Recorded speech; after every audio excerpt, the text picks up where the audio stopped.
And I'm going to introduce you to our student briefly, and then stage goes to you. Okay. Yeah, sounds great. Okay. Thank you. Hello, everyone. Every Wednesday, probably Dr. True is a Tuesday in the evening. Yes. Tarik Dogru, Florida State University. His name is in English Dr. True. He got PhD. Uh, he is an associate professor of hospitality and tourism and director of a graduate program, Dedman College Hospitality at Florida State University. Dr. True worked at the Boston University as an assistant professor for 2 years, and he earned his doctorate in hospitality from University of South Carolina, which is very good school. And Dr. True research interests include sharing economy, corporate finance, employment, tourism economics, and climate change in technology. Okay, here you go. Welcome, Dr. True. Stage yours. Please sharing your slide. Okay. There is something in the messages in Korean, I'm guessing, so that I will skip it. Yeah, don't ignore it. Okay. Yeah. Probably the assistant notify some information to Koreans. Okay. Perfect. I am not able to share the screen Oh, currently. Can sorry. Hold on. I forgot. Go ahead. All right. Wait. Share screen. Right. Share, and if I can. Good. All right. Great. Looks good. Yes. Very All right. well. Perfect. Hello, everyone. And I'm really happy and excited to be here. And as you said, it's 9 p.m. in the evening here. You're ahead of us. You're already on Wednesday. In Florida, reaching out to you from Florida, Tallahassee, the capital of Florida. Mm. And today I prepared a presentation to talk about the implications of generative artificial intelligence, or GAI, which has been in the center of discussion for about a year almost now, if not more. But there are a lot of implications about those in terms of the industry, in terms of day-to-day life, and in terms of research in general. So there is a story about this as well, which I will tell in a little bit. But to get started, I know you already talked about this, so I'm gonna skip this. But just to reiterate, I was born in Turkey and went to school in Turkey all the way to master degree. Mm. I went to business school Okay. initially, but then I decided, okay, I want a focus. And most of my friends were in hotels and tourism, and I was jealous of them. So I went and worked in the summers in the hotels, but I didn't really like working seven, like every day. It was kind of not my type of work environment. Mm. I wanted to be flexible and be able to travel a lot. So I chose to get my PhD in Okay. hospitality management. That's how Mm. I came to the United States after Turkey to get my PhD, and then here we are. I'm at Florida State University, getting closer to be a full professor, hopefully soon. Mhm. Oh, one question. Actually, um, people who really like study and research, and they dream of being a professor and the faculty in a university. But you choose and you this the job pursuing your freedom of enjoyment, freedom of your life or whatever. Yes, yeah, freedom actually is my motto in general. Yeah.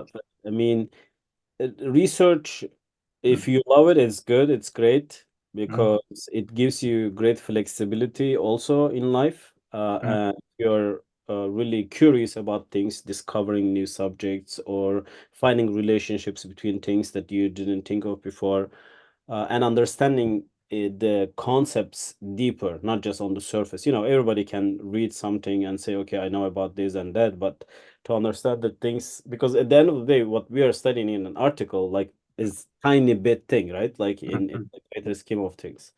So if you're curious about that and if you're interested in teaching what you Mm. are learning, it's a great thing, I think, to be in college and stay in college. If it were to me, I would always be a student, just never graduate. But there is no such option, so I decided to stay at the university as a faculty.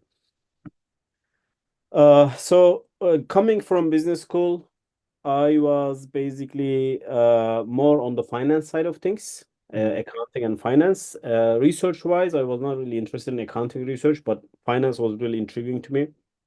So I started off with corporate finance kind of studies, and I did actually my dissertation on that, and I published maybe about 10 papers after graduation on corporate finance exactly. But then when I was graduating, Airbnb was becoming a really big topic and concern and excitement and everything. And it was all part of hospitality. It's an alternative hotel basically. So I got into Airbnb, and it we worked on Airbnb studies a lot on sharing economy, with maybe 15 articles or so written on just sharing economy. In the meantime, in 2017, I got interested in Bitcoin and blockchain technology. It was very interesting to me. So I started reading for understanding, because I wanted to invest, but I wasn't, I didn't want to speculate and just like risk invest. So I read and I read and I read. As I read it, I said, like, there's so much things that we don't really know and the industry doesn't know. So we started writing on that as well, and also artificial intelligence. I actually ended up investing a little bit on cryptocurrencies as well after the research. So we did write some papers on AI and blockchain and stuff like that. Uh, Climate change has always been a concern in the greater scheme of things, in the universe, in the world, in destinations, in tourism. So I looked into it and looked at it from tourism demand, tourism economics perspective. And then COVID came, of course, and there's a lot of economic implications of COVID, and we did a lot of studies around COVID-19. And during and after COVID, we noticed there's a lot of labor shortages problem, wages problem in the hospitality industry. We cannot find employees. And if you find, there is a high turnover. So we started to look into it from economics perspective, what is going on in the macroeconomic eyes, and that's where I got into employment and wages related research. When it comes to teaching, I do accounting, finance, economics, franchising, and I'm currently developing an entrepreneurship class because it has become really in demand class from our students. They want to learn more about like investment, entrepreneurship, and stuff like that. So we are preparing a class here. I put this here. I don't know if you guys familiar with this TV show, The Office. If you're not, I highly recommend it. It's one my all-time favorite TV show. And I show some clips when I'm teaching classes to take a break to my students, just to get some laughs and relax and entertain them a little bit. So, but I'm obsessed with it. So, I want to start with what by explaining what generative artificial intelligence, which I will refer to as GIA from moving forward, is, because there is some confusion about GIA versus AGI. Uh, in general, and also if you have any questions here, please raise your hand or ask or just speak, interfere. It can be like that, or you can leave the questions to the end. It's up to you. Either way is fine by me. But I'm sure like you are by now familiar with this, right? Like everybody is familiar with generative artificial intelligence. In that, and when I was becoming aware of it, it was exactly December 2022 when ChatGPT was first released. And I got really curious about it, and I got into it and tried it.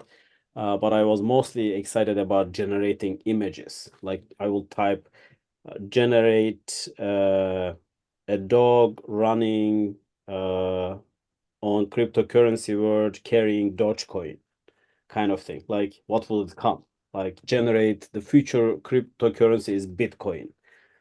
kind of images, and it was really intriguing. And I started reading and reading, and what can we do with generative artificial intelligence? And I realized there is not much written in the literature, in the scientific literature, in our field as well as other fields as well. And then I went to the conference in Turkey in March, and everybody was talking about it. March 2023.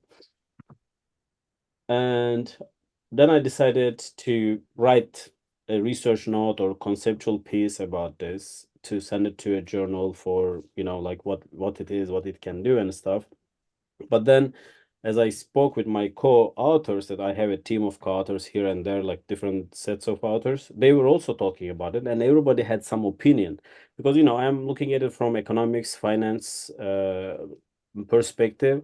Others are looking at it from marketing perspective. Some are looking at it strategic management perspective. So there is a lot of implications.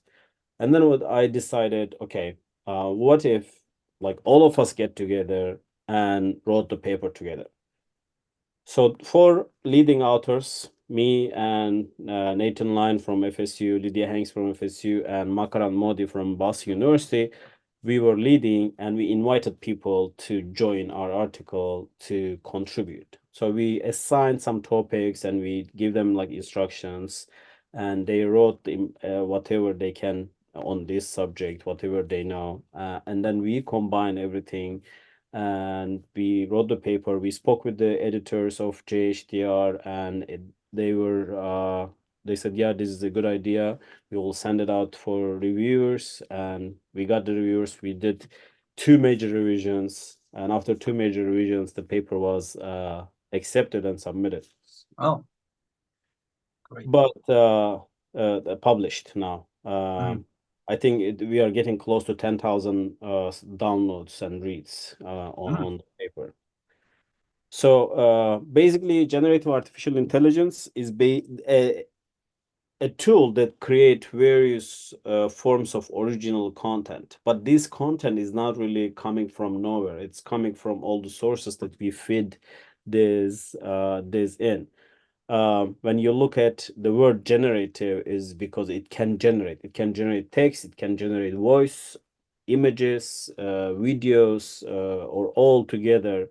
But the source should come from somewhere, and you probably heard of this. There's a lot of like litigations going on, because like, for example, New York Times sued the ChatGPT because ChatGPT is using its New York Times resources to get information to feed itself without permission.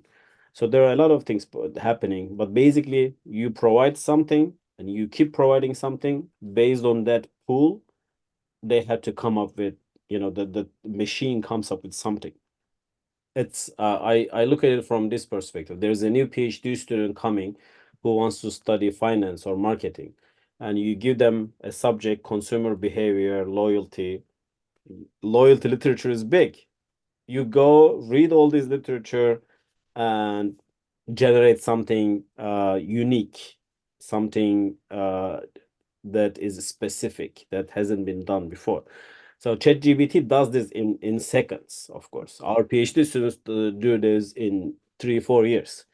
It takes time to read all this, versus ChatGPT can do all of it and can generate images and stuff like that with other like DALI, Bard, Bing AI, and many other now exist in this world. Okay, Dr. Chu, I have a Yes. question for you. Previous slide, there is a two terms. One is a creative, another is a generative. It's a bit similar concept, but it's different concept, I know. But we have some master degree first semester student here. Probably they got curious about why we call that generative and why we don't call it creative. It seems like a creative contents by the AI. But however, we didn't say creative AI, but we call it generative AI. Yes, that's a great question, actually. We call it generative because it doesn't create something from scratch, like Okay. out of existence. We feed it we give them whatever the resources we have, all the books, all the literature, all the things that we write, all the pictures that have been drawn, and then using those, they create something. So we use word generate, which is a better representation of that. There is, which is the next slide, there is the uh, AI, the ultimate AI tool, which is called the Holy Grail of AI. And that is the one that will create things, because it's called artificial general intelligence, but it is it's hypothetical. It's probably not possible, at least currently with the technology that we have. It's not possible. This one is going to basically independently learn, independently execute all the things, tasks, ideas, or content, videos, whatever, like without any information being provided to it. But we are not, I don't think we will ever get there, but we are not there. So with the one that we have, we provided the resources, and then we ask them to generate something unique based on the existing material. Okay. Good. Thank you. Yeah, of course. All right. So, something like this is going to be disruptive. Maybe not immediately, but it is going to be disruptive. In some fields, it's already disruptive, right? Especially in education. Now, like, you give an assignment to students, and the students just go and ask ChatGPT, and ChatGPT writes the assignments for them. So in some areas, this is happening, but in all areas, it will start happen as well. And in the context of hospitality and tourism and services, basically, chatbots, they got really smarter and smarter. They answer almost all questions now without you having to connect to a real person on the phone or on the chat or on messaging and stuff platforms. So there are some positive effects that it will bring, and negative effects it might bring. So we are gonna talk about this at this stage. So industry is excited. We got excited about it. This is good. We may be able to help solve labor shortage problem. We can maybe create a better service, offer better services for our guests. We may be able to reduce cost, create better financial structure, more accurate budgets, whatever you might call. There are like a lot of excitement about the positive side of things on AI, but there are also negative implications of AI, and potentially negative things that might happen to the industry or other stakeholders. But overall, Another question. yeah, Like you previous slide, you note on the personalization recommendation for travelers. They actually, in order to understand the personalized options from the person, we must understand who they are and what they have the preference or what they like, and then based on their previous experience or whatever. So it means we have to connecting the database with contents, and then connecting to the ChatGPT or Google Bard, something like that. yes, But it's not easy actually at this moment. no, So, yeah. So currently, that's not happening. Yeah, this is the potential implications for future. mhm, We will get there, and the projections mhm, are is within this decade, like by 2030, this mhm, will happen. Like with the ChatGPT will be mhm, everywhere. mhm, It will create personalized experience, mhm, not only in mhm, hotels, mhm, restaurants, or mhm, destinations, mhm, but mhm, even Amazon will offer mhm, you like very personalized suggestions, like more accurate. It's happening now, right? Like with the mhm, uh, internet, like following you mhm, everywhere and stuff like that, but it will be mhm, more. mhm, And we will talk about like the implications of data as well, like because not everybody will be willing to share their data with this machine, mhm. and there are some things that we will have to be careful about that as well. Yes. Currently, we are very in very early stages. Yes. Although we are making very faster progress. mm, Like maybe it took us 30 years to get here, it will mm, take us only few years to get double or triple the mm, speed where we are. But currently they like, for example, TripAdvisor and Expedia, they adopt AI powered search, and then they attach AI powered, search on in front homepage, and then they address we are doing AI personalization recommendation service for you. Why don't you try to use this one? So I actually did try on TripAdvisor. Mhm. It's not the final destination for personalization recommendation, but however, it's a bit different comparing the previous stage and now. So which is a very highly time to investigate on, like AI powered the third party sale, or third party, the guarantee, something like that. So which is a good time to do research, isn't it? Exactly, yeah. And main thing that we wanted to talk about in this paper was also, okay, so there are a lot of things that we about the implications of AI, and we come up with like these 30 authors. Basically, we come up with 50 questions for Mm, future research, like because currently we just conceptualized it, mm, what mm, and how it might affect the industry and stakeholders, mm, but we are not answering a lot of questions. We asked a lot of questions to be answered. So there is, yeah, you are right. There is absolutely a lot of questions to be answered, and this is a really good time mm, to do research on this, especially if you're a PhD student, because in PhD usually you're writing your dissertation. You need 2, 3 papers out of your dissertation, and in this competitive market there's a lot of people coming up with more publications in when they graduate. So if you pick an area that you can write papers, 10 papers on this subject, not only during your PhD but after you graduate, then that one of the area is this, and it's a very good timing to study this for sure. thank Yeah, my pleasure. All right.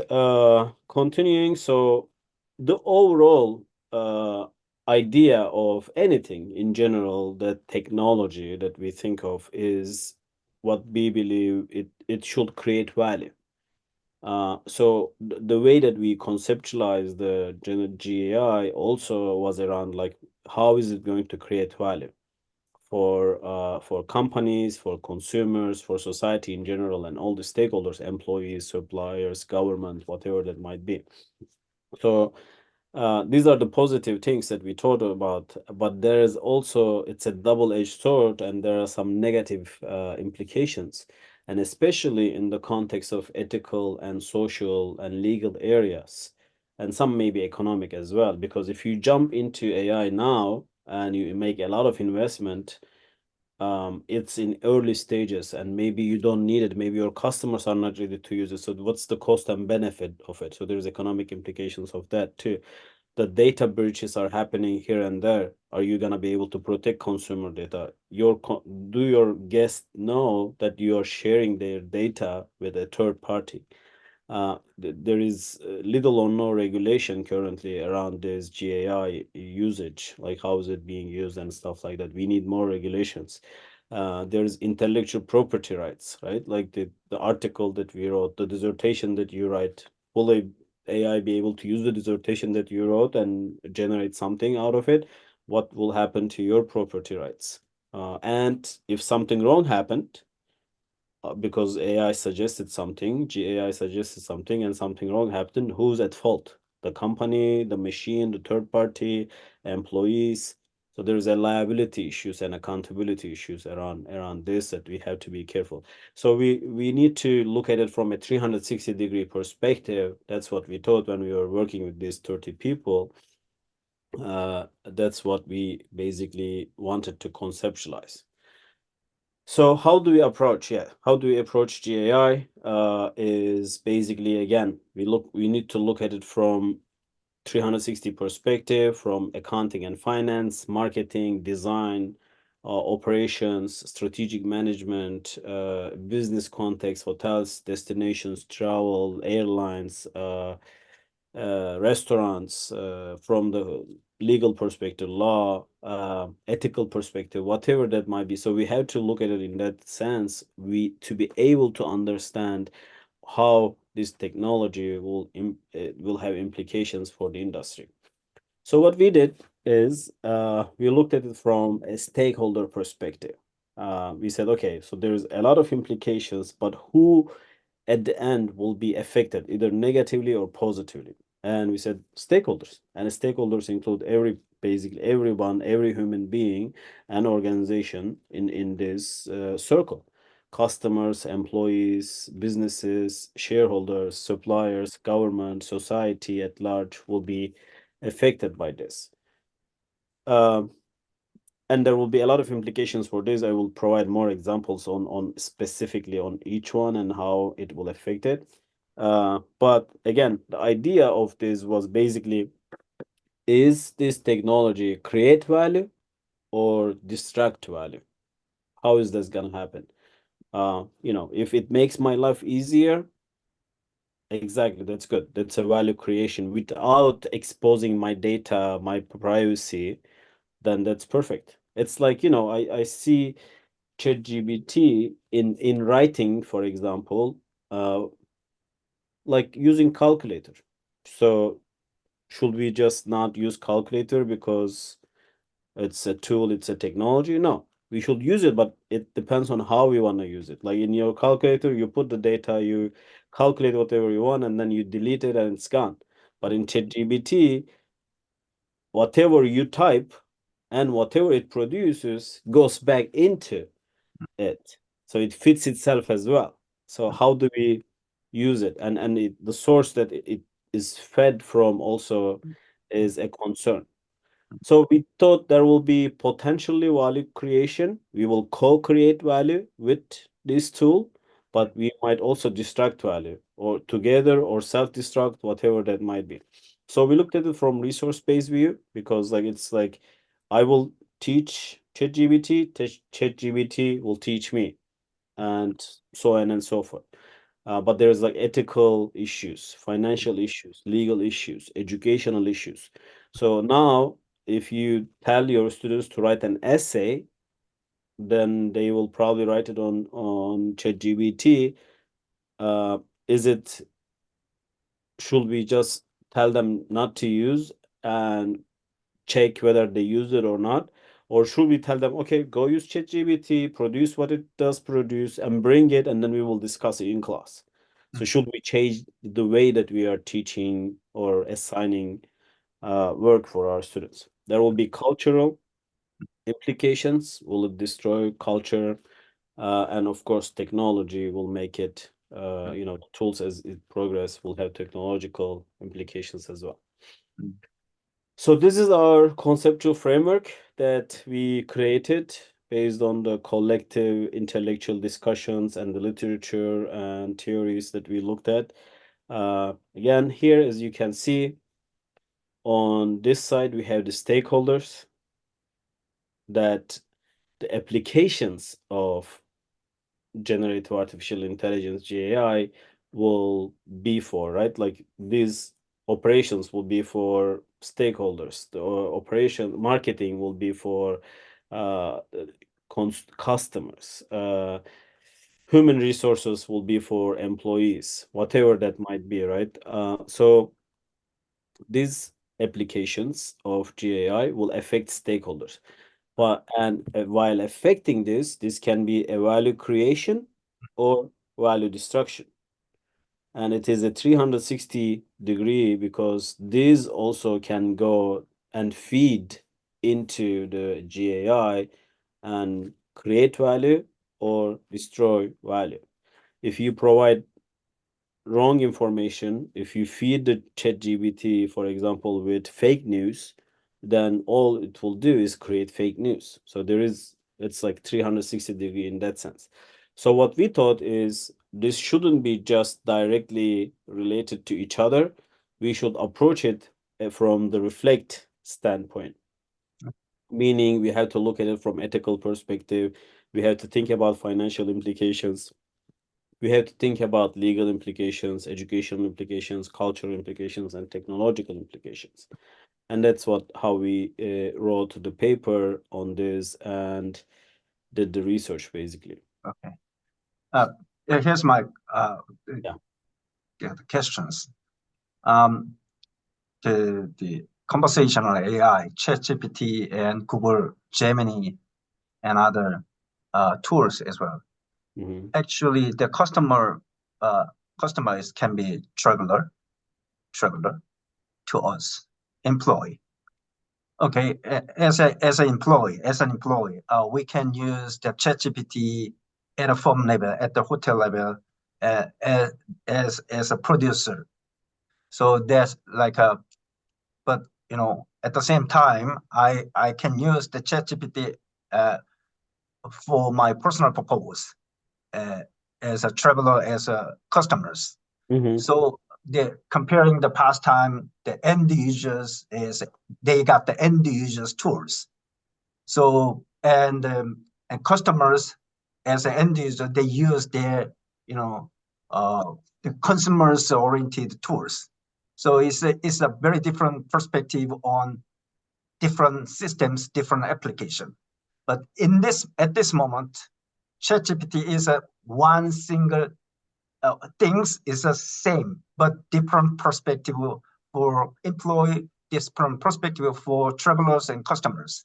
So a very interesting is one tool is as one same one is for travelers, for providers. Yes. So it is a quite interesting uh, situation at this moment. So we have to do approach the research perspectives at a firm level or at an individual level, as a consumer level, as a travelers levels. But we use same one. Exactly. Currently, that's absolutely the case. But there, recently, I think maybe last week, I logged into ChatGPT and ChatGPT Plus. If you log into, there are now multiple subcategories of GAI options. Oh, Uh, I see. like they are developing of now open source basically using ChatGPT. People are coding and developing their own based on ChatGPT their own algorithms of GAI specific to a subject, specific to whatever your needs might be. uh, but from the research standpoint, GAI is basically the same thing, right? Like how do employees pursue it or use it, and how do consumers pursue it and use it? You're using the same thing, but again, from different perspectives. And that's why we wanted to discuss all of this in separate ways and see what the implications might be for them, for customers when they are interacting with ChatGPT, when from customer as a customer, or for employees when they're interacting with ChatGPT as an employee. But also, now hotels use ChatGPT from customer perspective, and from employee side you see, I mean from the hotel side that you see the ChatGPT, but you are not necessarily uh intervening between the customer and ChatGPT always. But sometimes you will have to, and then maybe this is annoying for you as an employee because you have to go and fix the answer or do something that ChatGPT did, and maybe ChatGPT will take the credit, but you are doing the work as an employee. So there are some different implications for that, and it's again because we are very early on this stage on the technology. There's a lot of things that we had to look into how it is being pursued, to what extent actually being used, and like being in the hospitality, do we probably people will want to use ChatGPT to some extent. Maybe some people will want to use it 100% and they don't want to interact with other people, the employees or with the hotel or whatever. But it's hospitality. It's like you go to places, you want to talk to people. It's people business. So there was a lot of different implications. So where do they want to use it? When do they want to use it? We still don't know that, right? So we need to learn a lot, and there is a lot of opportunities to do research on this subject. Thank you. Thank you. All right. So let's start with the strategic management perspective from the application side. So I will start from this side, application side, and move on to the other parts of the conceptual framework. From strategic management perspective, we are talking about leadership. Now leaders will have to embrace GAI as well, and they will integrate that into strategic model. Or if they have a problem about like what should, like you can ask, I don't know if you recently seen an article that has been circulated online. One person apparently wrote an article or part of the article using ChatGPT, and it's published. But also they didn't remove the answer, like the question part from the article, and nobody apparently read that, not the editor, not the reviewers, not the copy editing, and it was published like that. So well, of course that's a different topic, but what I'm saying is, as a leader, you might go and type, okay, what should our company's vision be? Our company's is such and such and such and such. What should our vision be? What should our mission be? What are our goals? How can I motivate employees to work harder? Kind of questions, right? So if there is anything that's strategic that the leader needs to do, may basically get the idea from ChatGPT. Of course, there will be challenges of this approach because ChatGPT is open to everyone. As a leader, you are not getting this unique information to yourself. Other leaders might also get this. So, how is it going to shape up the leadership in the industry in general? It's going to be very interesting to see. But there will be some innovative approaches alongside this. Again, as I was saying, collaboration. How are you gonna make your employees learn to use ChatGPT perfectly so it serves the way that you want to serve the customer? Or maybe they are not gonna be willing to work with, because again, who's gonna take the credit? Who's gonna be at fault if something is wrong? And ethical responsibilities are gonna be on this consideration as a strategic management decision. Like, what are we doing? Are we doing the things right? Are we following the law? If maybe it's lawful but it is unethical, should we do it, and stuff like that. So there will be a shift in the competitive landscape again, because this information that you are getting from ChatGPT is not unique to you. Everybody will be able to get this. So what's the value creation side? What's the value destruction side? It will shape up the strategic management environment in the company. To some extent, it will affect it. Right? Again, stop me if you have any questions at any point. So from operational perspective, again, these operations will be, as we said, personalized recommendation or individualized interactions with guests. Like, oh, hello, Tarik, how are you today? It will know who you are whenever you write. Like if you write to ChatGPT or chatbot from your computer, maybe it will already know that you are Tarik. You will and it will already know where you are. Maybe it will say good morning accordingly, or good afternoon accordingly, or how did you have your coffee already? Like this kind of things, very individualized. Maybe you like swimming in the morning and it's 9 a.m. Or how was your swim this morning? It might ask, this kind of questions. Even though actually it doesn't know that you did all this, but it will be very individualized. And then of course analyze the data and that you are providing from your experiences, from your history, and you create even more personalized responses and is this not good? I mean, it's like interacting with a person. It's good.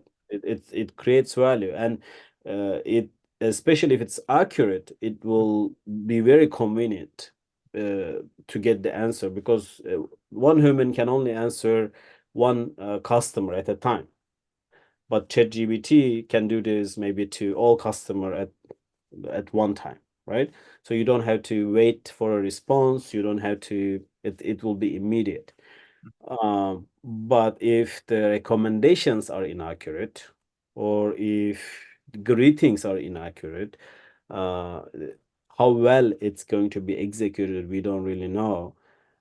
So that might actually lead to value destruction, because then the customers will not be happy, and it will not blame the ChatGPT, it will blame the hotel or restaurant or the business in general in terms of So, operations. so at this moment, the actually like a value creation perspective and value destruction perspective, what we're talking about, the human and machine interaction, which is currently ongoing.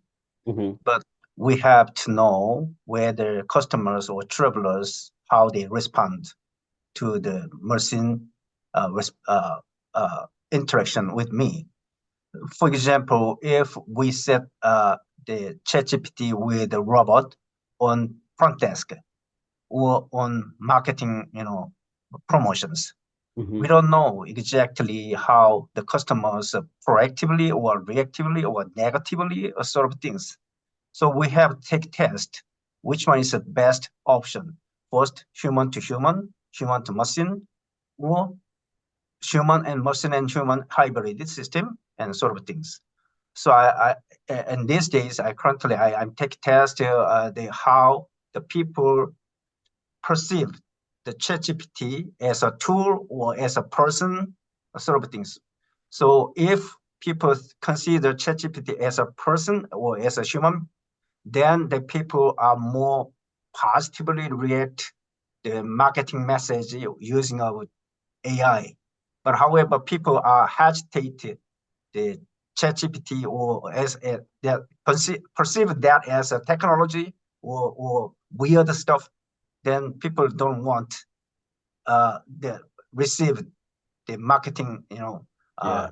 the message provided by the AI, ChatGPT. So at this moment, we have to know the kind of the options, which one is very best for suitable for the situation or the marketing situation or operation situation or even the front desk situation or sort of things. That's a critical one point. No, absolutely right. And this is by itself a research question and topic to study in an experimental setting, like to Mm. see, Yes, yes. put it in one side like this, and as you said, human to human, how do you pursue which one is more Hmm. effective in receiving the Hmm. messages and stuff like Hmm. that, and Hmm. not only from consumer perspective, from employees perspective Hmm. as well, which one Yes, increase efficiency, which one leads to turnover, maybe yes, which sir. one leads to sabotage, maybe, because if ChatGPT does all the work, I will be concerned as an employee, so I Mm. will have to try to get rid of it, right? Like I will Yes, sabotage it. So right. Mm. two research ideas, right, just here on this subject. So Yes, great point. Yeah. yeah. All right, it's here. Yeah, marketing part is basically, we talked about this already, but personalized marketing content can be generated. Personalized social media posts can be generated based on prior experience and get your preference as a guest, recommendations, personalized, and all of this can basically increase your return on investment in the marketing context, and eliminate the unsuccessful advertising, because advertising on social media is not cheap and it adds up. Everyone like clicks on it, but it may not lead to the outcome, like your return on investment will be lower. But based on this, if when we reach the perfect word, it will on in this technology, your return on investment will be more than 100% maybe. So respond to comments on social media might be done with ChatGPT or like GAI, and based on the comment, like it will understand whether the comment is angry or mad or happy or whatever. It will learn all of this and express and create an answer based on that.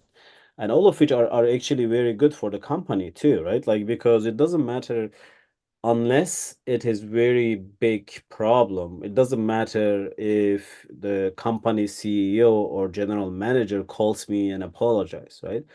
But if it's like something that I wrote, oh, it was a great experience, 5 star for this hotel, I highly recommend it. I enjoyed the pool, I enjoyed the breakfast, whatever that might be. And then the robot goes and types in, we thank you very much for your feedback. We are glad that you enjoyed your stay and looking forward to welcoming you again soon, kind of thing. Then done. I mean, they are gonna be happy because they received a response. It's better than not receiving because many people are not really responding to your reviews, and the company because it's time consuming and it's like costly to find someone and do that.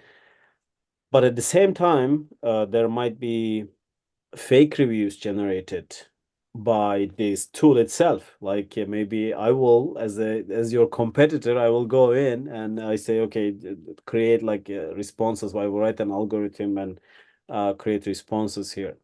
Or the tool itself might actually not understand the comments well and then respond something stupid or say something inappropriate that is going to of course lead to value destruction. But of course again this is all a learning process, but things to watch for in as we are integrating this tool into the industry. For example, like a newly launched restaurant, you know, the the review is essential part of the restaurant business, and the newly launched the restaurant, especially, they have a temptation to write, reviews using of ChatGPT and put the reviews into the systems, which they already have a lot of experience from the previous customers. Hmm. That's actually the role of fake review in Yelp systems. But after ChatGPT, probably that kind of a fake reviews produced by the ChatGPT is flourished. So we have to check it out which one is a real one or fake. This critical one. Yeah, So exactly. if Yelp cannot get rid of those fake review produced by ChatGPT, nobody trusts that the Yelp systems and ecosystem anymore. This is another big issue in these days. You're absolutely right, and this is one of the major discussions here in the world too about the X company, right? Like Twitter.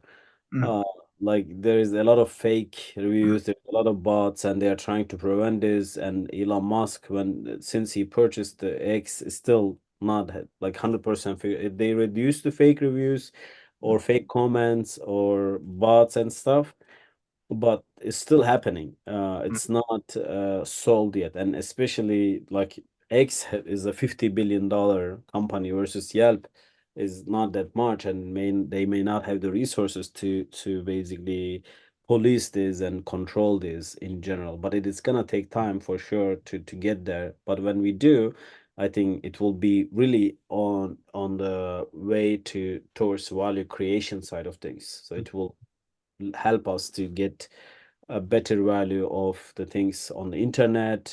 We will able to verify whether this is true or not.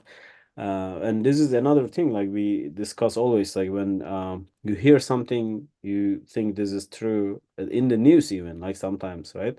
Some news channels will say something or they will write something, but it's actually not true. So how do we verify this? And how do we actually trust mm, on GBT when you are asking a question, the answer mm. is is it correct? Because in most cases they are not providing references, right? Like that it No. doesn't show you like where it came from. Mm, So how do we verify? It's gonna take time, and I wish it provides references. It's better for me because then I can go into the specific thing and look into it. I'm not really big user of ChatGPT. For me, writing something by myself is easier than asking ChatGPT questions and writing things.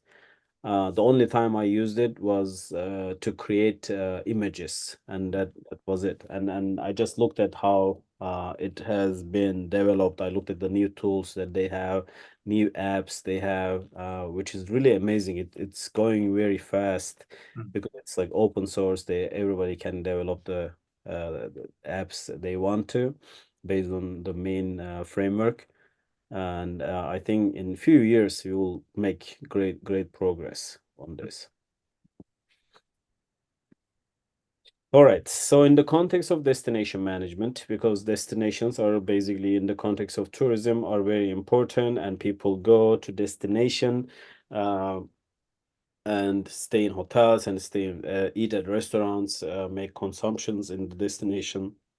They go to museums, the parks, and other leisurely activities around in the destination.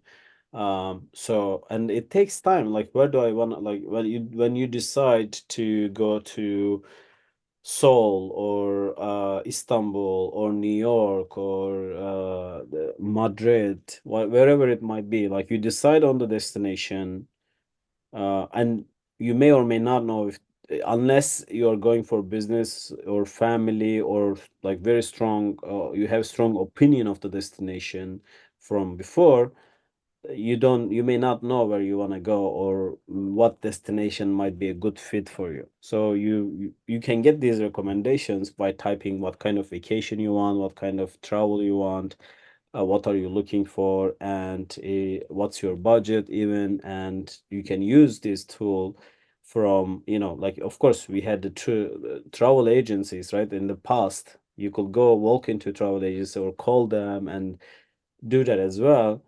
Number one, the travel agents knowledge is limited based on their experience and whatnot. And now the ChatGPT has almost like all the resources to itself. It has more capacity um, to provide you information that's more accurate probably than the one person's idea, right? So it can be used from like planning phase to all the way to the where you are gonna stay, what airlines you're gonna use, what days you should be traveling depending on your budget, or if you don't want it to be crowded, kind of things. All these can be planned using this tool. To what extent it's accurate, it's not yet known. That's another research question right here. Like, if you were to plan this, will it be accurate almost exclusively, or is it gonna have a lot of problems?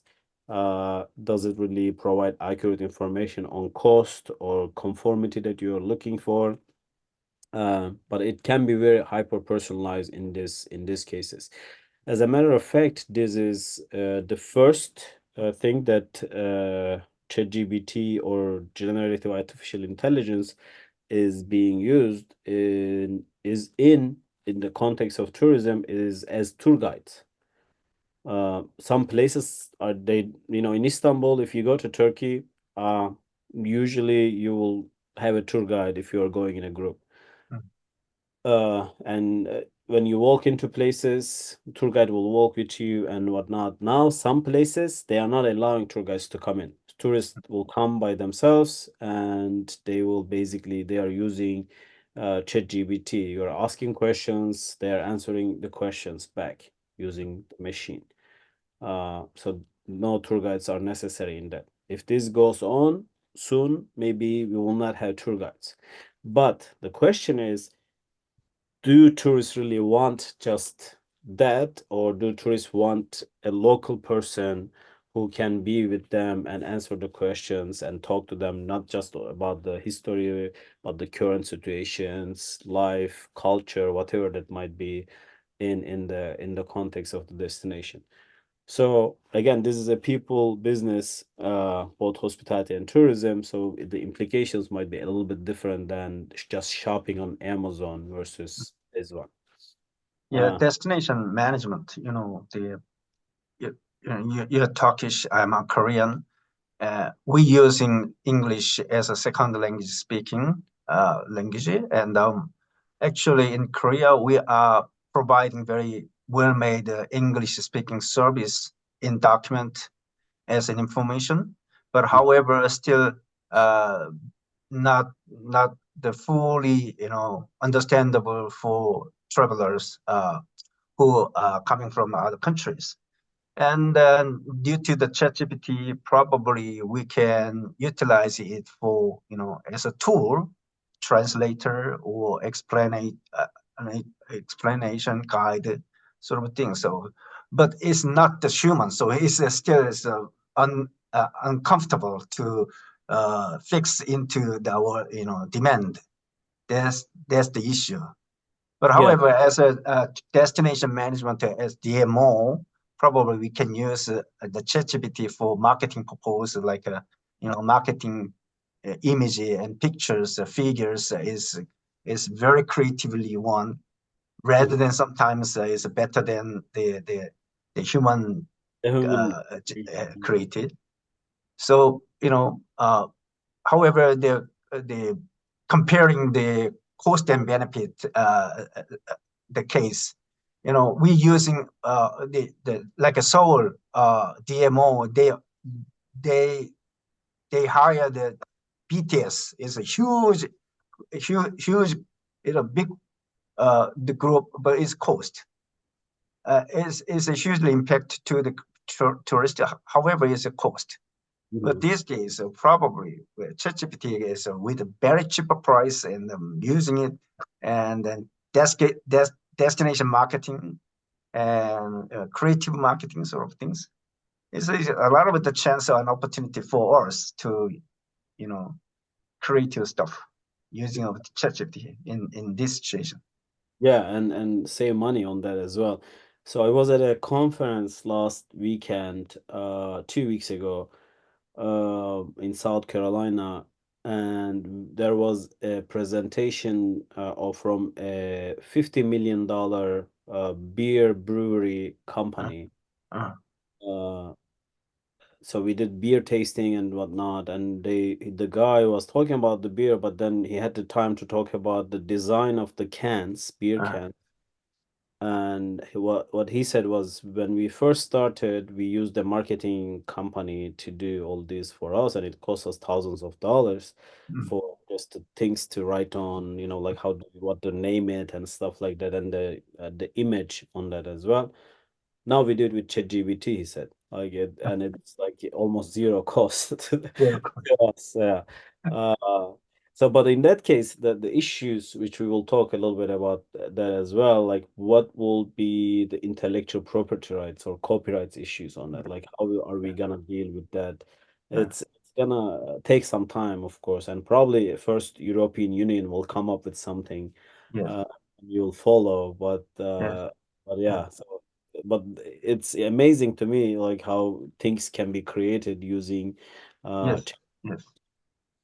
Even like Sora, they provide the mobile, content image with Mhm. just a simple prompt engineering. So it's absolutely stunning. Yeah, yeah, So have you looked at Sora the website? yeah, Oh, it's great. amazing. Yeah, yeah, Yeah. It's an unbelievable world. yeah. All right. Keep going. All right. So now, human resources and talent management. So the GAI training will be an issue. Like, how are we going to train this tool that we have, so that it can serve us and it can serve our customer the best. And it will be science-based. It will be like as if we are training our employees. Like, how do we want them to treat our customers? Be hospitable, be nice, always smile, always be happy to help. Even if you're the general manager, sometimes you have to do, housekeeping, whatever that might be. So these are the things that we have to basically create the algorithms around this GAI, so it knows what kind of business we are in. And also, not only the tool itself as a GAI, but also our own employees. Like, how are we going to train them to use the GAI to help in facilitating this between us, between there is a noise. Okay, it's gone. Between the employees and the customers, and among employees as well. And what are the areas that really be very helpful for not only the customers? Like customers, yeah, they will benefit, we will create value for them, but we don't want to do this at the expense of our employees. We are already struggling to find people to work in hotels and restaurants. We don't want to push away them further.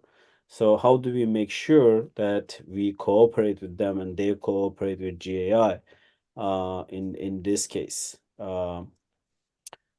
So the best case scenario in based on our discussions and based on my readings and everything that we wrote about is basically there are so many mundane stuff, that boring stuff that we do in day to day that can be really done with ChatGPT, right? So those tasks can be pushed to ChatGPT. That way, it is really actually a relief for the employees and also creating value for the customers. And also, with that, the company is not dealing with turnover. They will have retention. It's a like kind of like win-win-win approach in this case. But if it leads to even the perception, not maybe it's not gonna take over a job, but if the employee pursues it that way, it's gonna take over my job. It will either harm the tool or it will leave, or that they will leave because they don't want to wait 6 months later to be fired. They will look for a job that's safer and they will leave now, kind of thing. So, and another research area is basically this, like how the employees pursue ChatGPT and AI in general. Like, will they cooperate? Are they afraid of like losing their jobs? Will they sabotage the system? Like, what kind of things are going to happen? So there's a lot of question to be answered here, and great opportunities on this in this context as well. All right, so next is demand, supply, and revenue management. Like pricing is very important, like how much we are gonna sell things for, menu items, hotel rooms, specifically event venues and whatnot. And we have a revenue manager, and we advanced a lot in hotel revenue management, right? But we still are not perfect. We are losing money sometimes. We misprice sometimes. So with more intellectual capacity of the ChatGPT kind of information or GAI, with providing all the demand factors, supply factors, or other things that's going on in the area, competitive factors and everything, it might be better modeled, and we might have a revenue that really maximizes our profit, uh, price that will maximize our revenue and profit. Uh, so there will be, of course, in this case especially, there will be some potentially destructive aspect, because if AI does all of this, do we need a revenue manager in place? If this becomes perfect, of course. So again, we don't really know if this is gonna be perfect or not. Uh, and the impact to the customers, because if you are offering algorithmic pricing, you everybody who's staying in the hotel are paying very different prices, because also it's not only the market anymore, right? Like they will say, okay, John is buying regardless of the price. He always stays with us, even though the demand is low. We will charge him $500 a night. Tarik, on the other hand, is searching on the internet which price is cheaper, what days are cheaper. So we'll offer him $200 a room, same day they are staying in the hotel. So this is kind of discrimination, not against race or anything, but it's like algorithmic pricing. And if this, of course, is surfaced, then people will be unhappy, right? Especially the ones who are paying more, like higher prices. But it can be done, and it may not have any illegal implications, but it's not good for the customers. So it has a lot of potential on revenue management positively and also negatively in this. Okay. For me, currently I am working on a paper about the rounded price, like 9000, and accurate price $99, something like that. You know, people in America, you using this price strategy, $99 or 199, something like that. People perceive that is more, Cheaper. cheaper. Actually, same price. It's $1 difference. But Exactly. anyway, they're using that, the humans' mental, the perception system, and then try to persuade them to, oh, this is a $1.99, not the $2, and they sell it. But however, that is a very, very good, application for the AI. AI provide $99 with accurate price, and sometimes 00 rounded price. Is which one is more influence to the humans? Mm-hmm. If ChatGPT provide 99 exact price, then people, oh, this is a algorithm, and robot, something like that. So people like it. And if the is a high end brand, people probably like more something rounded price with 000. So that's my current study in these days of pricing strategy using of AI.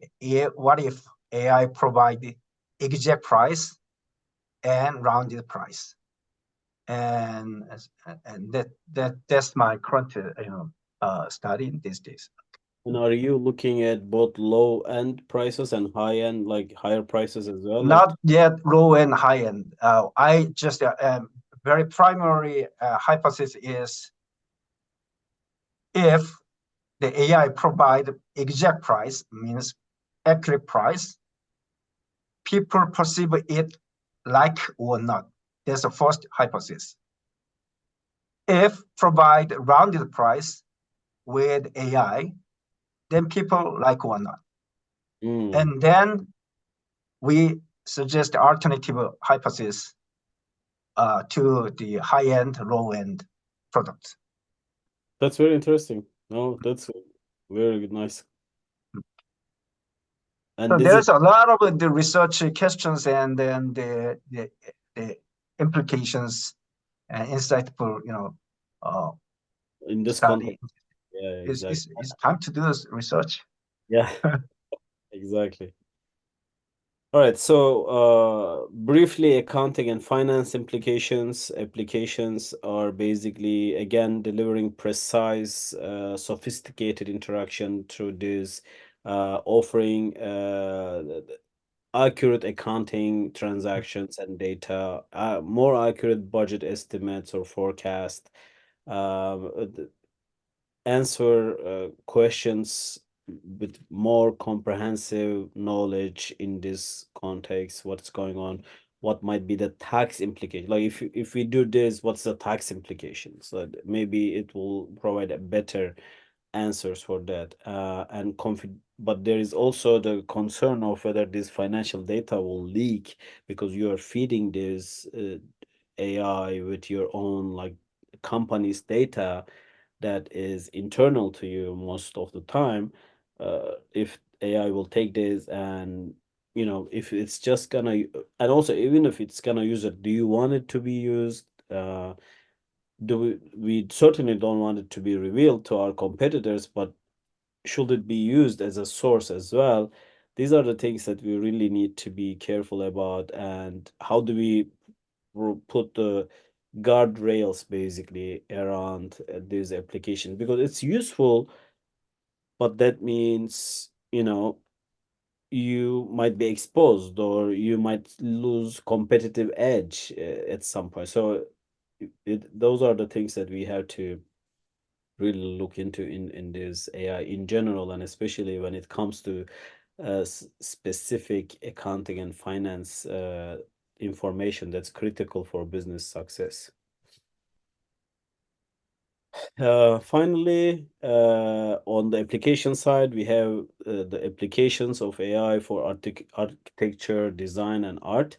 And as we said, art is already being produced. You can produce art for, you don't have to pay an artist to put all these things in the hotel or restaurants. You can produce, and you can produce actually with high resolution as well. So it's really it made art affordable and really creative on that sense.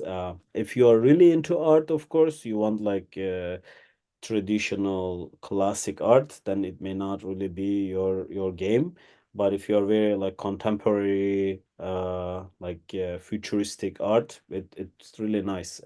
For me, it was really an interesting experiment when I did this. Another thing is, of course, when you are designing an event area, designing a hotel room, designing a food area, beverage area, whatnot, there are some specific applications now that you can actually create renderings of, okay, we want to, like, we have this space. You may actually show the space, provide the information, and it will produce some sort of plans for you, and then you can test this, like which one looks better, like in the research contest and real life as well, to your consumer, which one looks better. This is AI generated one, and this is human generated one, or this three different AI generated ones are here. Which one is better to pursue this project, and then invest the money and do it. Because if you do it just by, I am the CEO and I want this, or I am the owner and I want this, and how it should look like, then the customers may not like it. You may think that's the best one, but it may be horrible. Mm, It may not be liked, and but you invested all this money, now you there is not much to do.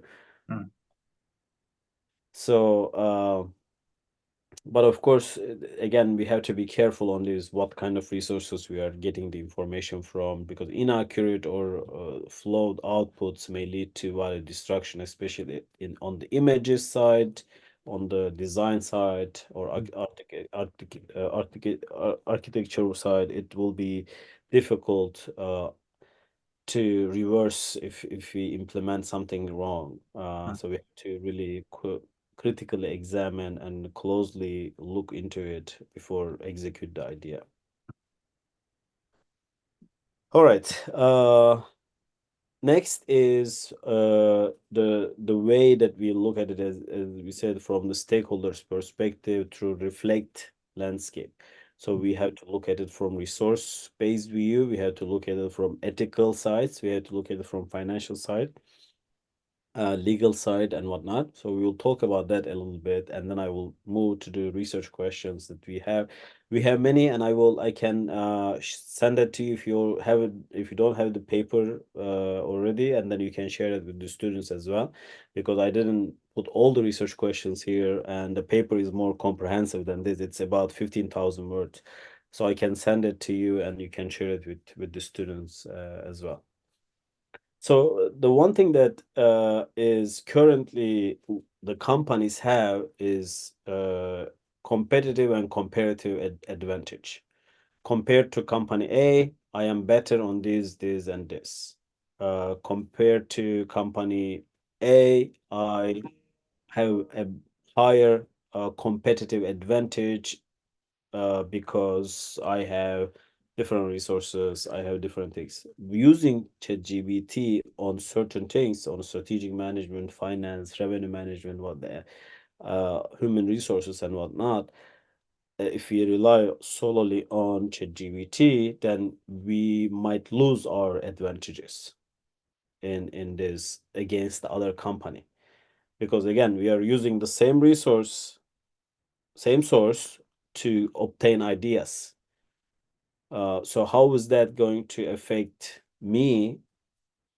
Is the question. I will learn from company A and I will implement, I will have more knowledge and I will implement it. But company A also will learn from me and they will have also comparative advantage. So we will probably be equally offering the same things at the end. if we simply rely on ChatGPT kind of tools.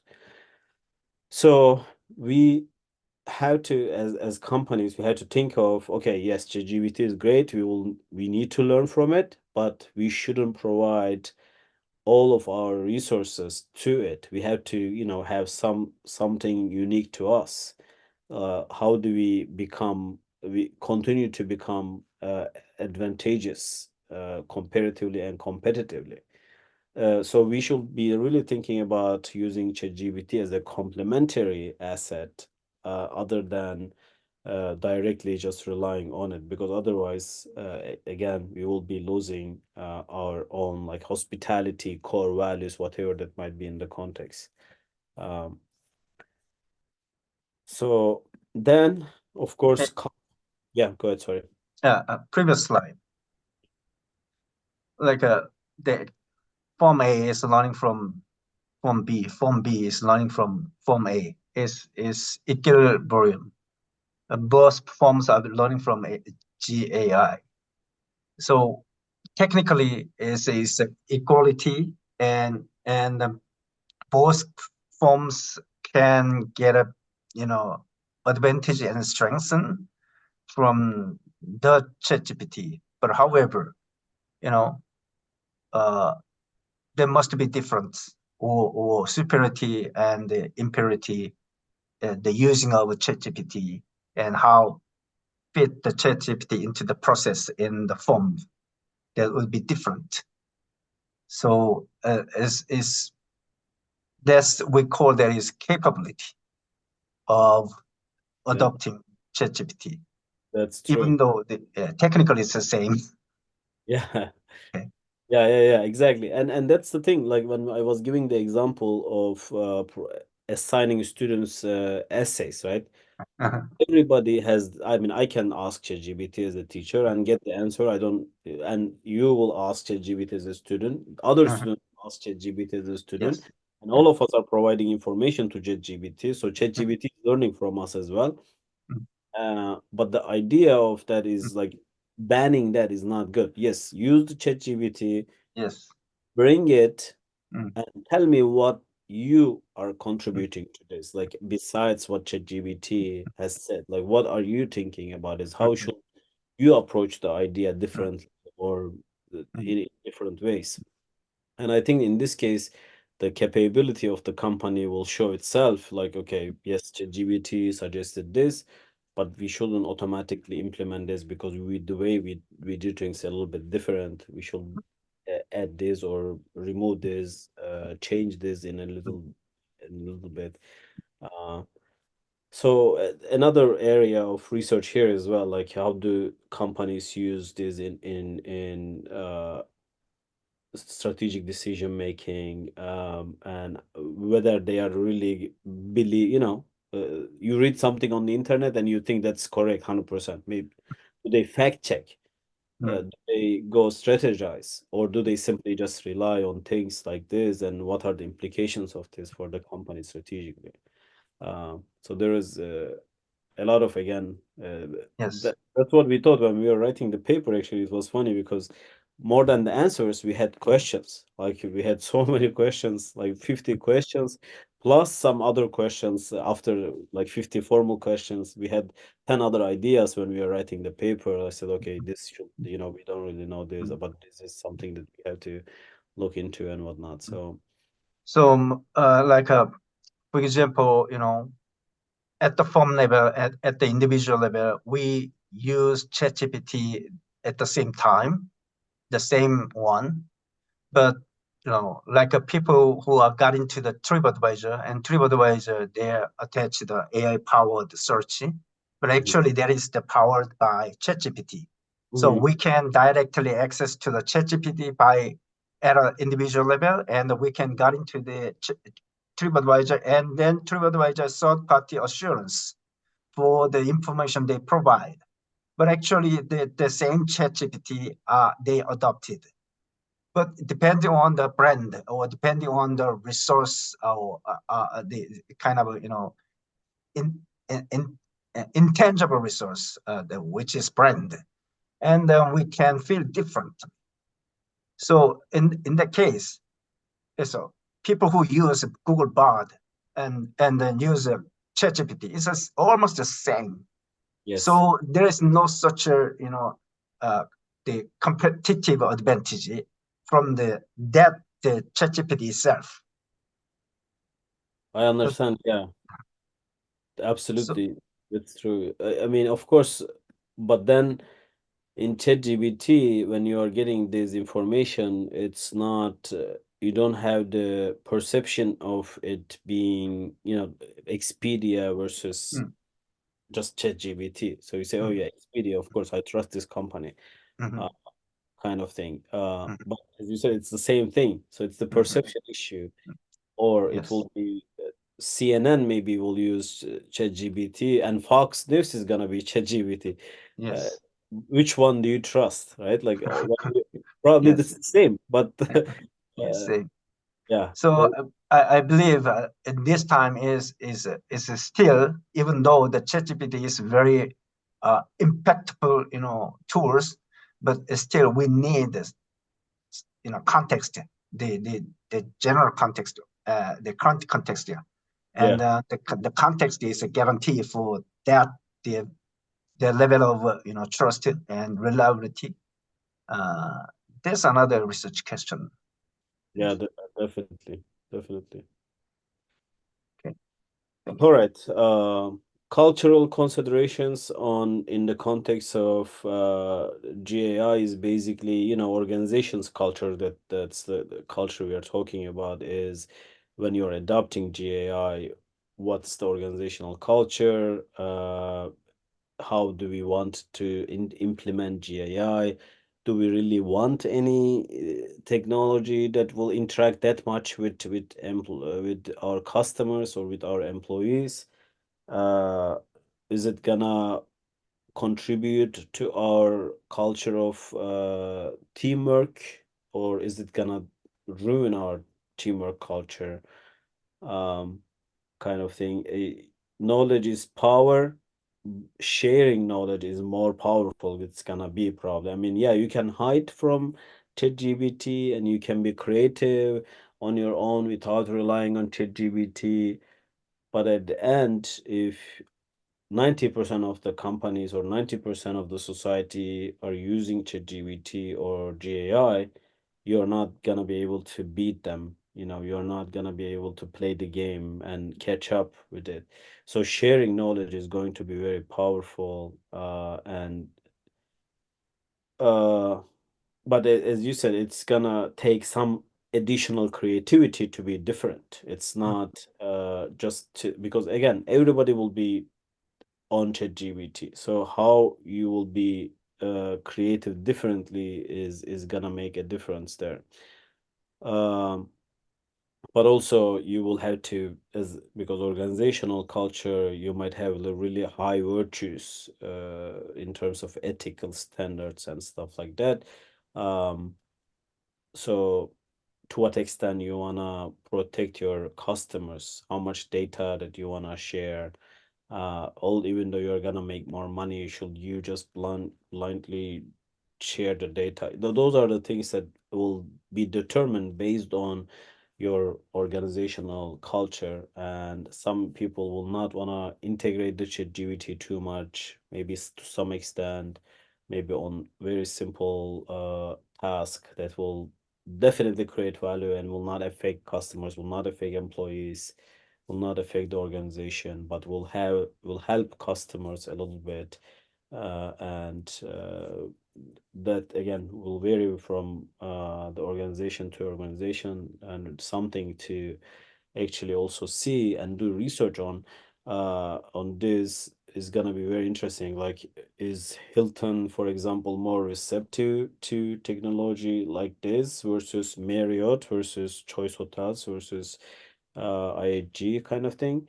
Um, and to what extent they are and why they are not interested, if they are not interested. So those are the things that we have to actually look into and understand better in future research as well. All right, we talked about the legal considerations a little bit. So just briefly to say again, like the data privacy is gonna be a big issue. It has been with the social media, it has been with the internet. Now it's even more problematic with GAI. And again, probably there will be regulations around it. There should be regulations around it because uh, it's the people's privacy is at risk. And maybe even if it's privacy may not be at risk, I should know if my data is being used in ChatGPT or other GAI tools. Maybe I'm not willing to cooperate. I'm not willing to share, or maybe I'm willing to share some data but not the other. So those are the things that will be needed to make sure we are creating value more than we are having negative impact and destroying value here while implementing this. Again, similarly to legal considerations, ethical considerations are be really we need to be very careful. Even if it might be legal, it may not be ethical. So is our organizational culture okay with this? And also the ChatGPT itself, not the company, but the tool itself, might be biased, right? Like they might just do white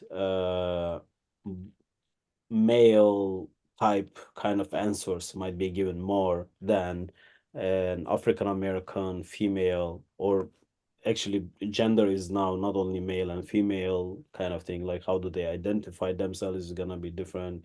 Some things can be very offensive. So how do we really train ChatGPT, especially in again the or creator of this tool is gonna be important. But as a company, when we adopt this, as Expedia is using ChatGPT, they are also cooperating with it. So they have to be careful about these biases, the reliability issues, and how robust it is, and shouldn't create really a system where there is a stereotyping, assuming or like if Expedia is accessed in Korea, it shouldn't just assume this is a Korean person, this is a male Korean rich or whatever, the stereotype that might be. It shouldn't be that. So it should be really, we should be careful with when we are using this. But this is not really the company's probably ability, because I'm guessing companies are not gonna create their own GAI. They're gonna rely on big names, Google or OpenAI. Uh, so this will fall onto them. But again, adopting this, they have to be careful, of course. Yes, ethical and legal issue is not much discussed these days yet, but ethical, legal consideration, and then that is going to be huge impact to our society. Absolutely, yeah. Is copyright issue, and the actually people are probably getting hurt from the ChatGPT or robot sooner or later. Exactly, yeah, no, absolutely, I agree. I Mm, mean, we have to control for that, try to control for that mm, as we are progressing. Especially mm, without ChatGPT, we have a lot of like unsensitivity in the world going on. There's a lot of political issues, there is hate, there is anti-immigration, there yes. are wars, there are political conflicts everywhere. So ChatGPT is being fed with this news and with this information, Mm, may also give provide generate mm, things that are not nice, unethical, or illegal. yes, that's right. So For example, like me, another paper I'm working on, I'm asking Google Bard to collect the image destination image with people inside, Mm. and that another image not non-people inside. But and then I show it to the experimental design to the the, the travelers, which one is more sensitive, and the people are very sensitively reaction to people inside image provided by Google Bard. But however, like only destination image without people, and people are feel like more reliable on that image. Mm. So people are absolutely perceive the legal issue and the ethical issue regarding AI. So they are perceptive, sensitively the privacy issue on the image generated by AI. There is definitely important these days because we keep asking to ChatGPT, keep asking to Google Bard, hey, Google Bard, hey, ChatGPT, get your idea, get your image, get your sort of things. And what if there's something people inside and then there is privacy issue and then people, oh, no, something like that. Yeah, So yeah. there's another experimental design I am currently working on. That is good things. That's awesome. You have a lot of good studies going on. I'm allocated to my doctoral student. You doing this one, this one. That's awesome. No, I mean, of course, it's great to have doctoral students to work with on this because you cannot do all the ideas by yourself, Uh-huh. and they need to learn as well. But these are really exciting things. And there is currently because of the early stages of this, there's a Yes. lot of like things that you can do, Mhm, especially in the context of experimental design, mhm, which is mhm, not the case always, in hospitality, right? It's difficult to stage things, but mhm, the AI generated, so it's mhm. really experiment, but it's easy to do. So another Yes. implication is like making research easy in that end a little bit, but also finding answer to important questions Yes. for sure. So I'm gonna skip some of this Okay. and move on to the research question in for the sake of time, right? Mm, And again, I will share this with you, the paper. Uh, uh, after we talked about all these implications and considerations that we need to have for stakeholders, is then the question is what's next on AI? The applications of AI, as we said, just to sum up, can lead to co-creation of value or co-destruction of value for stakeholder. It's a 360-degree reciprocal nature exists here. It's not just one-way relationship. It's like from us to GAI, from GAI to back to us, kind of, and it's just going on and on. And value co-destruction can be mitigated if we are careful on the legal, ethical, resources, financial, and other issues that we mentioned earlier. But of course, more research is needed to better understand and dig deeper into these issues. So again, we have 50 research questions we come up with. I just summed up some of them here, and these are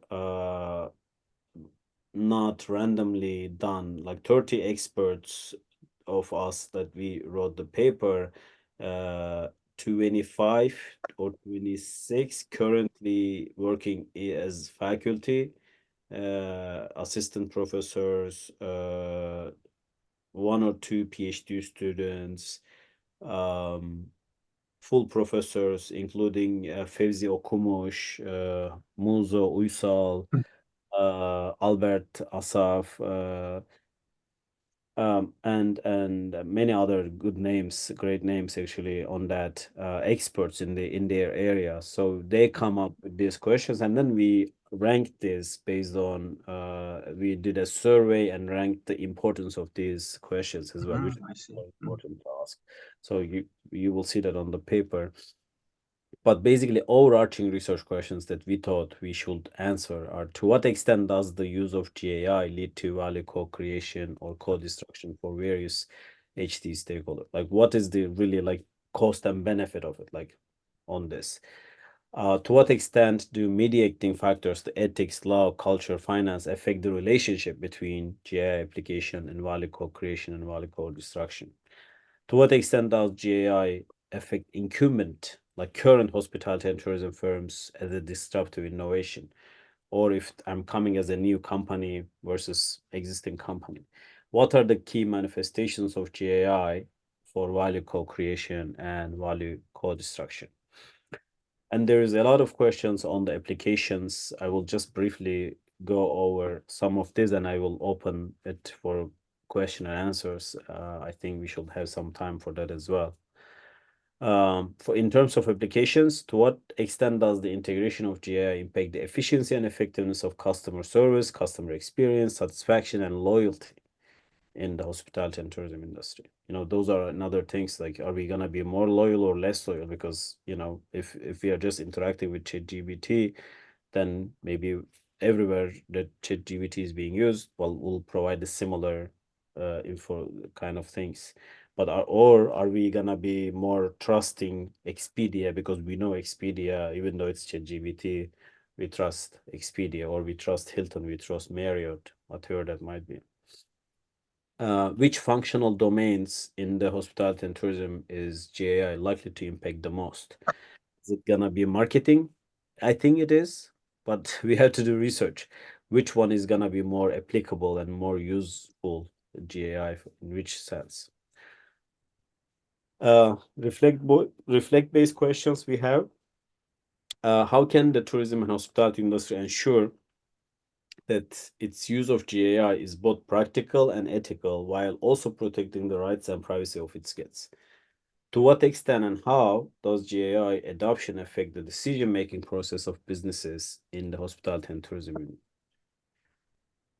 What's the legal liability of hospitality firms using GAI applications towards their various stakeholders? So again, who will be liable for something at fault? So let's say I ask for destination visiting planning, and something went terribly wrong.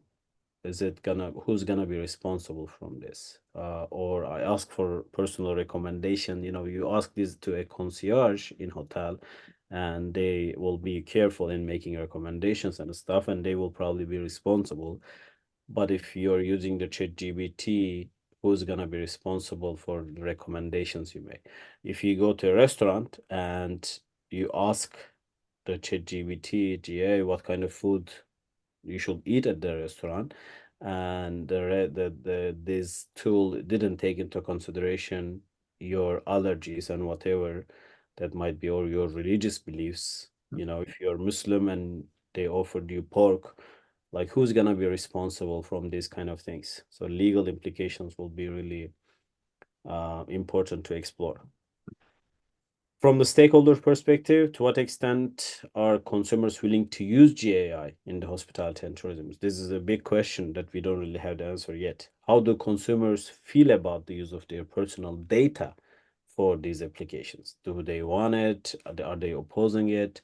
Do they have a say in it, basically? Or, you know, because when you are buying something, when you are reserving a hotel room, you are signing things and you don't really know. You agree to things you don't really read.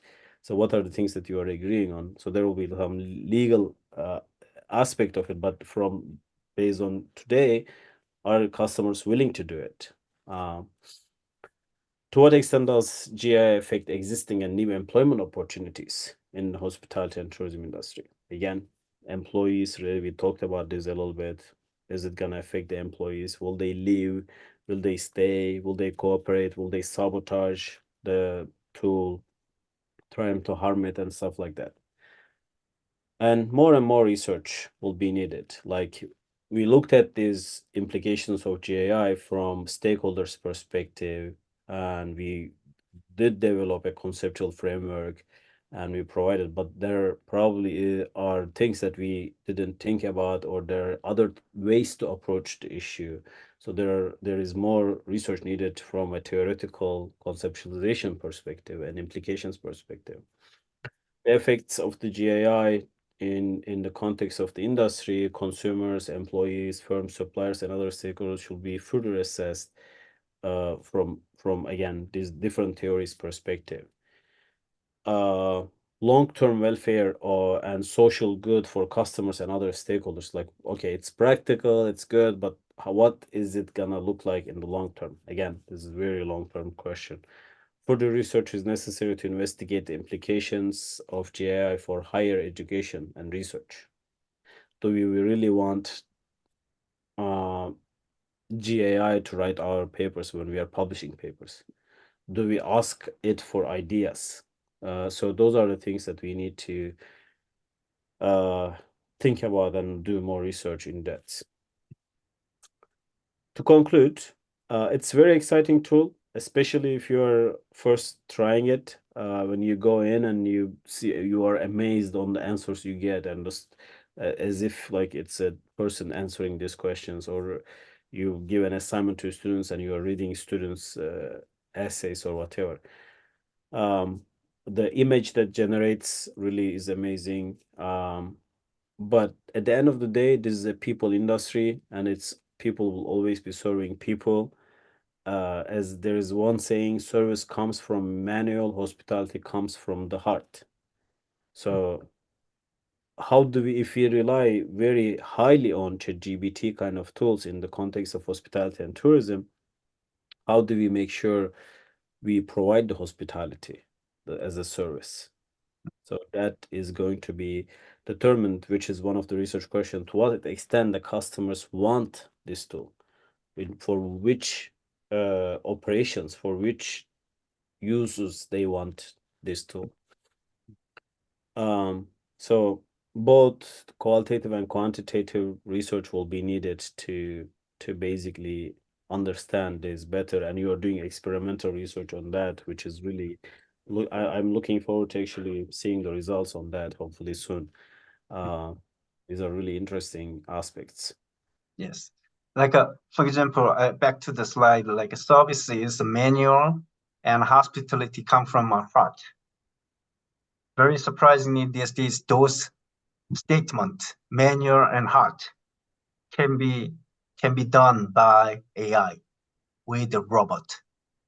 The robot can conversation with the humans, with humors, with a face, with like a human-like conversation, and with a female agent and male agent, senior agent, young agent, and there's kind of a human-like, not only conversation, human-like, real-hearted, responses, and that should be almost the service is should be manually one by one how we fit the AI into that entire process of that service.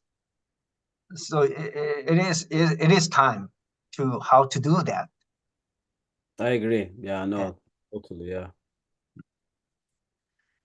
But yeah, so I know that I said like I was gonna talk about GAI, and I thought that might be too much of GAI, so I just put, for especially for PhD students here, wanted to, or master students, beyond GAI, what's happening in our research, like what are the contemporary issues that's happening, what are the important subjects, what are we facing challenges with, what are the solutions that we are looking for. So these are the things that I think, and I think majority of the research leaders think as well, are main challenges that we are facing, and we have a lot of questions that needs to be answered in by doing more research. Like, we need to have more sustainable development. Sustainability is number one issue, and it is very much worked on topic by the United Nations as well. So currently we have 17 sustainable development goals, and they are trying to reach these by 2030, right? Because otherwise climate change will ruin the environment. and it's gonna be a very difficult place to live in, and it's gonna fluctuate. The seasonalities are already changing. If you noticed it, the weather is not really predictable as it used to be. In the industry, there is a labor shortage, and employment is a big issue. We cannot find people to work, and even if you find it, they quit very quickly. Wages are low. How do we correct this, and how to basically solve employment issue in the hospitality industry is gonna be a question for the next few years to work on. Data protection and privacy, not only in hospitality and tourism, but everywhere. It's a problem, and research on this is not much in our area. So we will have to look into that, especially following the COVID-19. The cost of production, cost of services are rising, and so prices are rising. Inflation is a big concern. Interest rate is a big concern.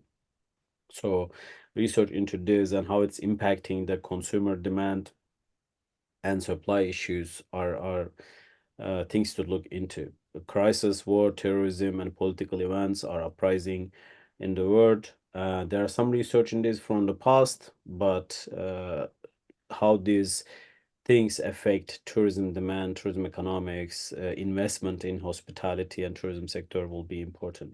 And increased competition, especially with the mergers of like big companies, uh, the small players, with the cost of starting a business, stuff like that, it seems to be difficult. So increased competition is something to look into. Entrepreneurship and research in this will be, I think, the future research areas. I'm doing some work in these areas, not all of it, but in some of it.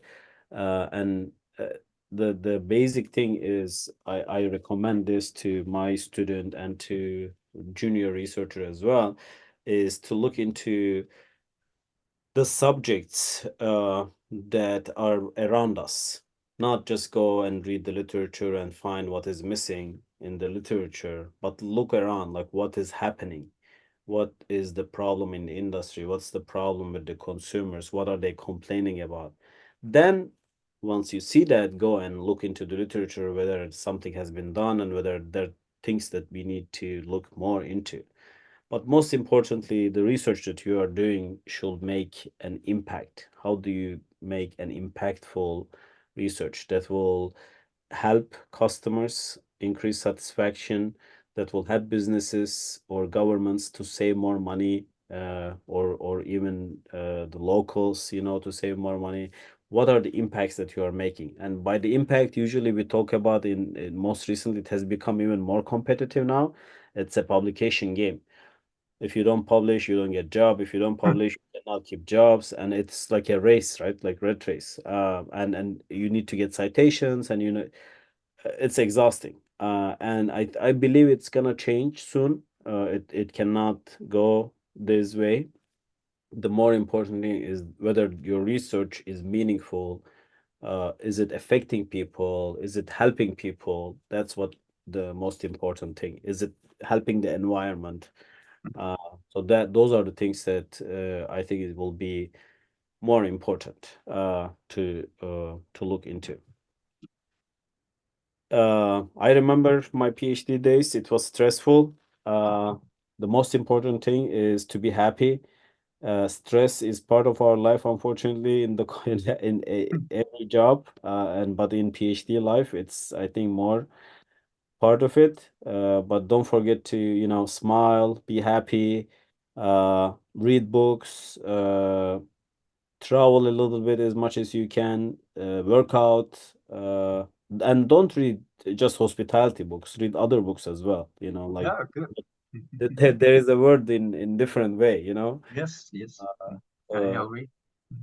so those are the things that I prepared for, and I thank you very much for having me. It has really been a pleasure to share my research with you and the time with you. If you have any further questions or comments, uh, Okay, please. we have 10 minutes left. I'm going to take a few questions from students, if Yeah. you have. I hello. I study the user experience right now. So, and in this is, and then while I'm studying, I found the scene setting user, like they are making artificial user using the real data, the real human data. And I just want to have I just have a question like, do you think it's usable for this research, like with the artificial user? So from my understanding, you're saying they're using the real human data and generating artificial users, like, Yeah, yes. and in what context is this happening? Like what users are? Uh, um, I found the example in the hospital, like the exam the disease, about disease. And actually, I'm working in the platform company, and then we are also research about uh, like a we are research about making user lifestyle and like how to say, like we are research the data for the study about people's lifestyle. And actually in the field, I think the hospital using this artificial data, but I couldn't find the other field, industry field. But just I want to have question like, do you think is it usable? Like yeah. Yeah, no, this is a good question. In research methods, I don't know if you learned that, but there is a method called bootstrapping, right? When your sample size is small, the machine basically use that sample, the real data, and generate new data based on that data and to increase the sample size. And we use this in research methodology and we produce research with it. And in many fields already before even AI, they were doing this because, again, especially in medical studies, finding the patients to have like a generalized conclusion is very difficult. So they do generate data from real data that they think might look like very similar to what they have in hand, and that might really be useful in our field as well. But luckily, I think we have almost unlimited data, like online reviews, like the data that we use in hospitality and tourism. I don't think we need to generate data from like our users to have, but uh, like fake reviews are also generated that way in our field. Like you can generate users that are fake and write reviews that are fake. So it has some disadvantages. But in those fields, I think they are very, very much useful. And AI might be Okay. more accurate than bootstrapping simply. Mm. Uh, Okay, I thank think we assume the artificial data will be increased rapidly. The real data or generating by AI or other application is cost too much, very expensive. So we are going to use artificial data generated by real data, like a bootstrapping way. There's another issue soon.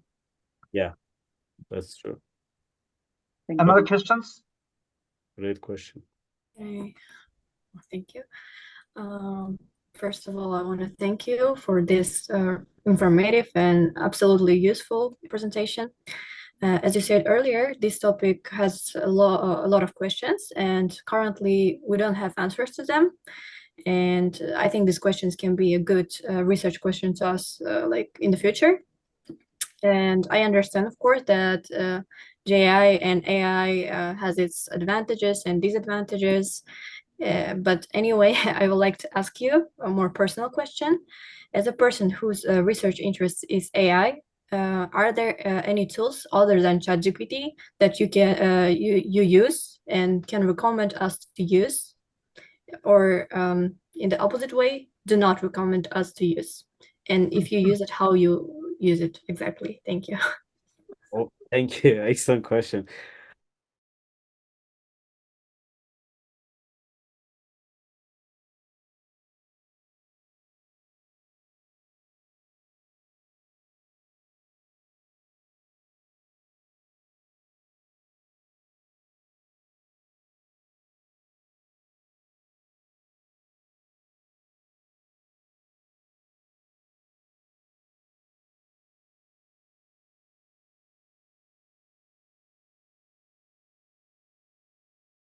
Really enjoy as much as I do in writing papers is the literature review. The literature review part is my least favorite part of writing a paper. But I know how to do it and I do it. I wanted to test it for that reason, and it didn't really work very well. It was a horrible literature review. It was a lot of missing information, inaccurate, and it didn't even provide references that are correct. It provided like very fake references to it. And then I almost never used it after that December time. I think it's much easier for us as uh, like someone who's doing academic career to use our own brain and come up with the questions based on our own readings, based on our